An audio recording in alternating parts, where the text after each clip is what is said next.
Bonsoir à tous. Soir d'info, seconde partie, qui reçoit le secrétaire général du CUSEMS, M. Ndongo Sarr. Bonsoir. Bonsoir. Alors, le CUSEMS qui compte débrayer demain et puis aller en grève générale mercredi prochain parce que il y a des enseignants du PASTEF qui ont été arrêtés parmi les revendications que vous avez mises sur la table. Merci. Qu'ils soient libérés. Vous me permettrez en fait de saluer d'abord votre téléspectateur, de saluer également l'ensemble des enseignants du Sénégal, au premier rang desquels nos militants, militantes, nos sympathisantes et sympathisants. Je voudrais également préciser que c'est vous qui nous apprenez que ces enseignants-là arrêtés, ils sont de PASTEF. Nous n'avons pas cherché à savoir si c'était le cas, oui ou non. Ce qui nous intéresse, nous, c'est qu'il s'agit d'enseignants qui ont le droit de mener une activité donc politique et qui, selon nos investigations, n'ont fait qu'exercer des libertés garanties par notre charte fondamentale.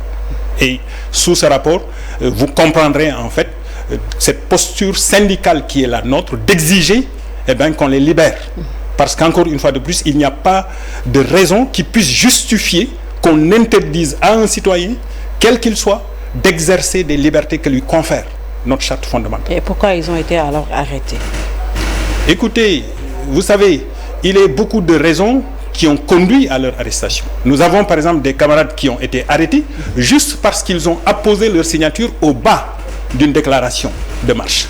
Et qu'après la marche qui a été autorisée et encadrée, on leur reproche d'avoir dévié de l'itinéraire ou alors d'avoir débordé de 10 minutes le temps qui leur était imparti pour organiser la marche. Vous savez, cela ne nous paraît pas sérieux. Il ne s'agit pas du tout, en fait, de raisons sérieuses qui puissent justifier qu'on prenne des enseignants, qu'on les garde à vue ou qu'on les emprisonne et qu'on prive leurs élèves de pouvoir faire leur cours normalement. Ouais. Et la conséquence, nous la vivons. Aujourd'hui, vous avez vu, ici à Dakar, il y a des élèves qui sont sortis pour exiger effectivement le retour de leurs professeurs, mais pour exiger également que certains de leurs camarades, arrêtés au même titre que les enseignants, puissent être libérés. Alors, est-ce que cela veut dire que les enseignants qui sont politiquement colorés vont se dépeindre de façon négative dans l'espace scolaire ou même... Mais écoutez, Binta, le problème ne se pose pas en ces termes. Vous savez, les enseignants sont des citoyens et ont le droit de faire de la politique. Et on en trouve dans tous les partis donc, du pays. Cela n'est pas un problème. Ce qu'on leur défend de faire, c'est de faire de la politique dans l'espace scolaire. Et selon toutes les informations que nous avons, il n'est pas un seul enseignant arrêté à qui l'on reproche de faire de la politique dans l'espace universitaire. Vous savez, le problème il est très simple pour nous. Et nous le disons à tous, et nous voulons que tout le monde le comprenne. Aujourd'hui, aucun enseignant n'aurait été arrêté.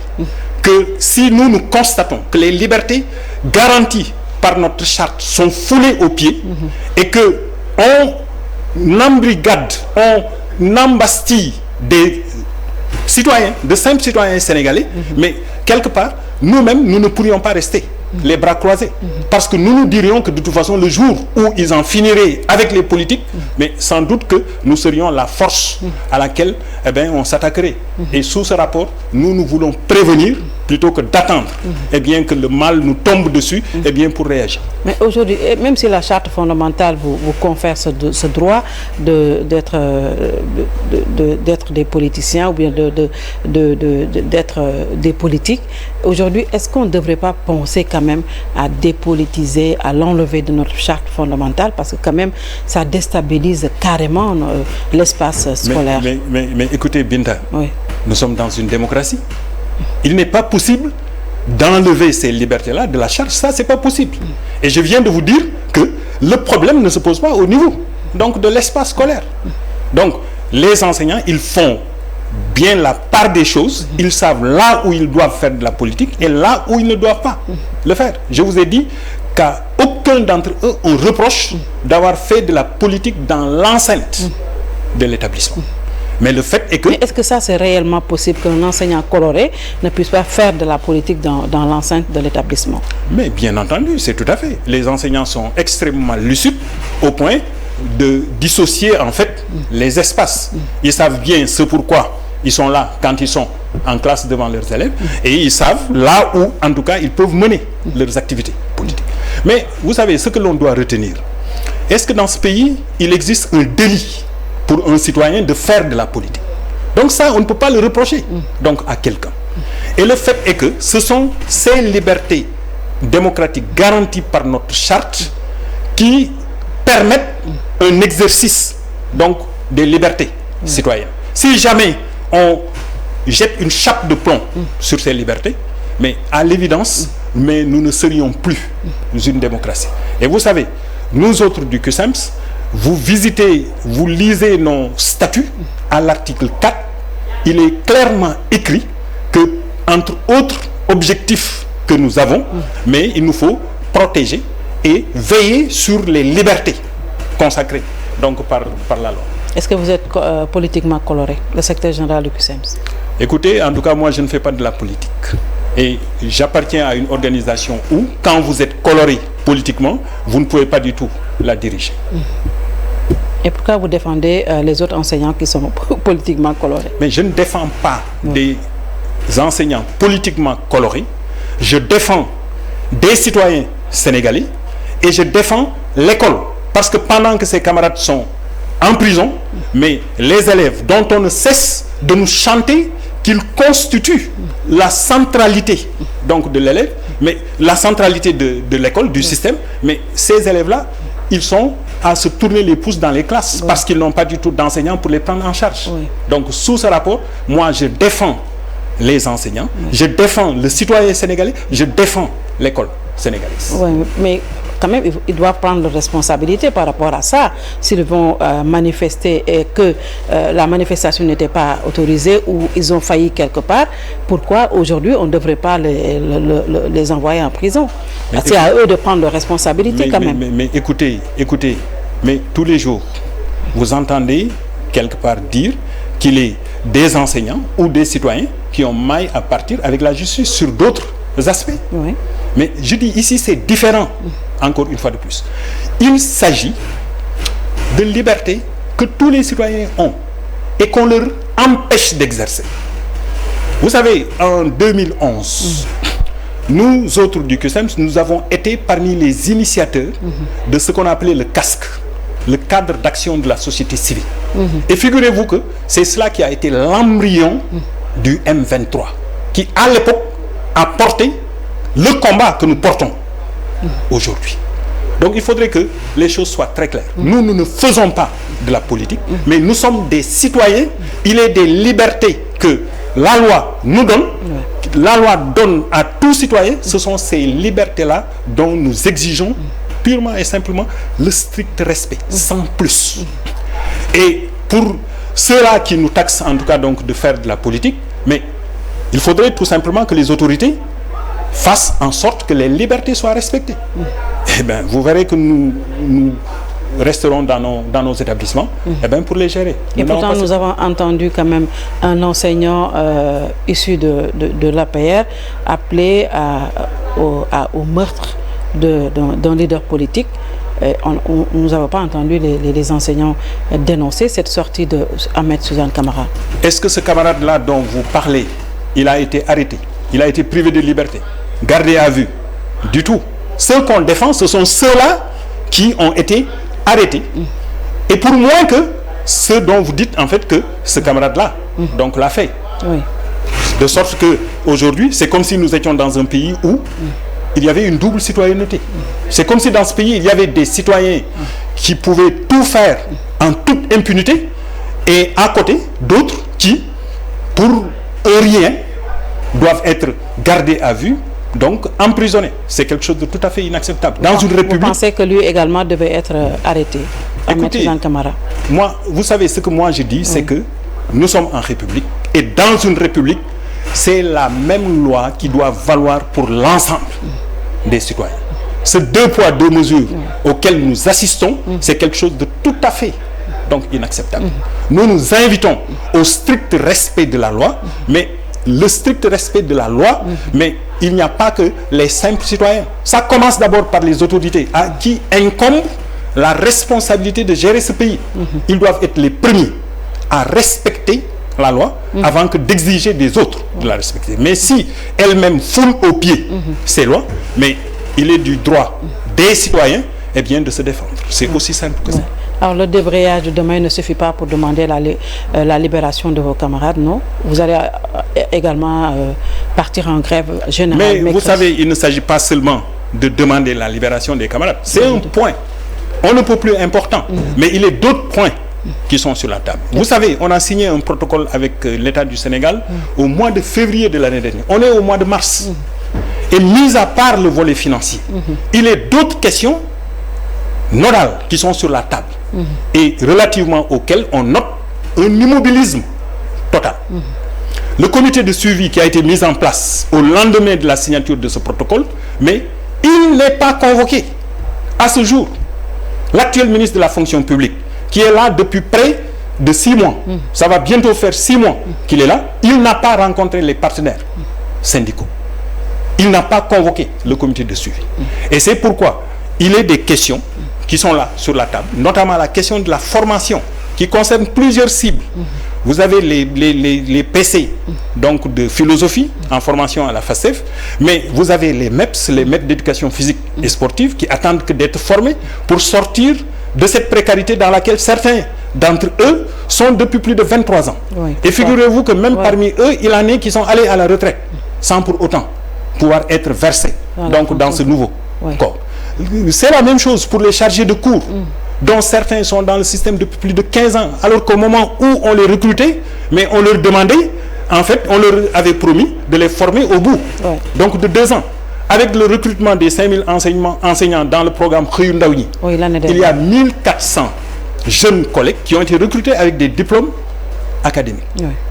Nombre d'entre eux, et notamment des professeurs, qui avaient fait une formation initiale et à qui on avait promis des regroupements pendant donc les vacances, mais n'ont pas à ce jour été donc formés. Il y a tous ces jeunes enseignants qui sont dans le système, qui sont déjà titulaires, mais qui ont acquis des diplômes académiques et qui prétendent à une mise en position de stage. Donc tout ce beau monde attend que d'être formé et sur cette question, on note un immobilisme qui est inacceptable. Sur cette question, il faudrait que les lignes bougent et très rapidement. Il y a la question des décisionnaires. Voilà bientôt 1 an qu'on nous dit qu'il est un décret qui est dans le circuit et dont la signature va consacrer l'extinction de ce corps.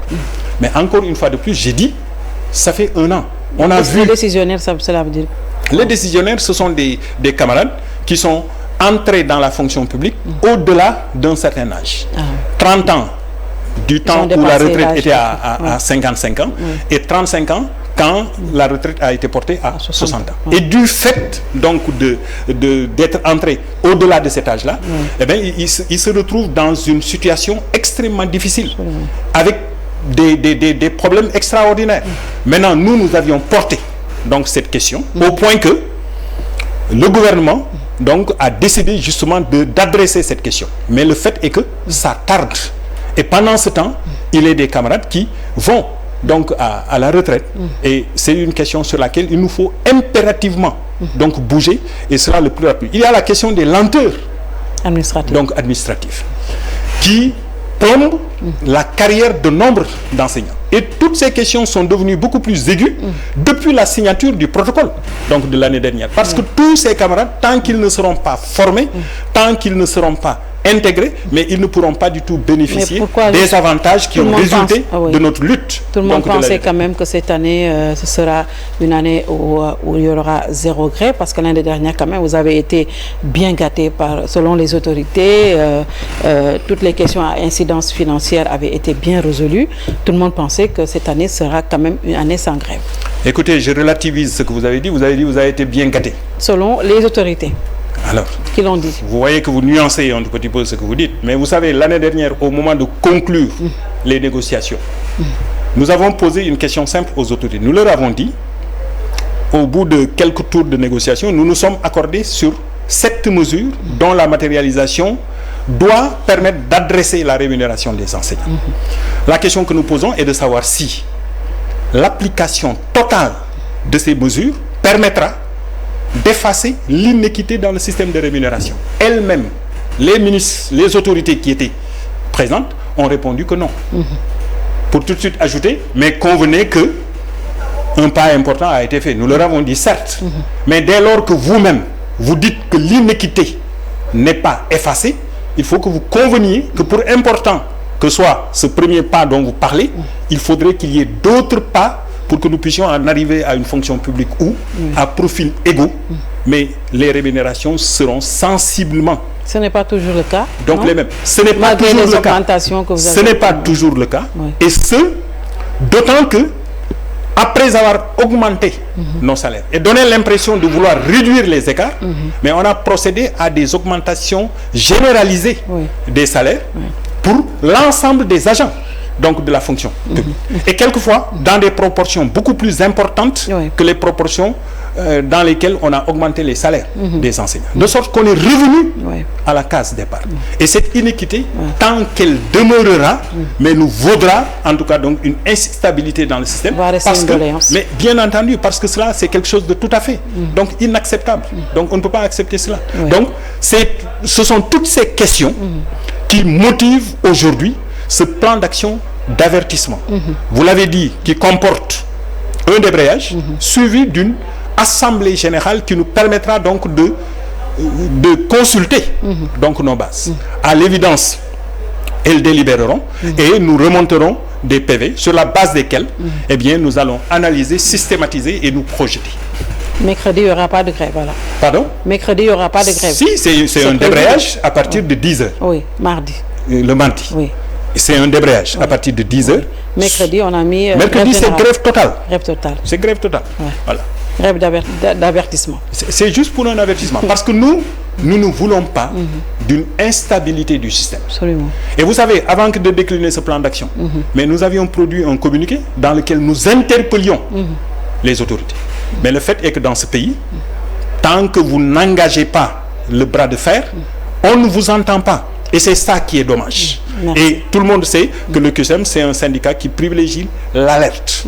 Mais qui, quand arrive le moment de se battre, comme sa devise le dit, eh bien, se bat de manière acharnée. Merci beaucoup, Ndongo Sarr. Eh bien, c'est moi qui vous remercie. Je rappelle que vous êtes le secrétaire général du CUSEMS. Merci d'avoir suivi. Bien le bonsoir. Eh bien, merci beaucoup.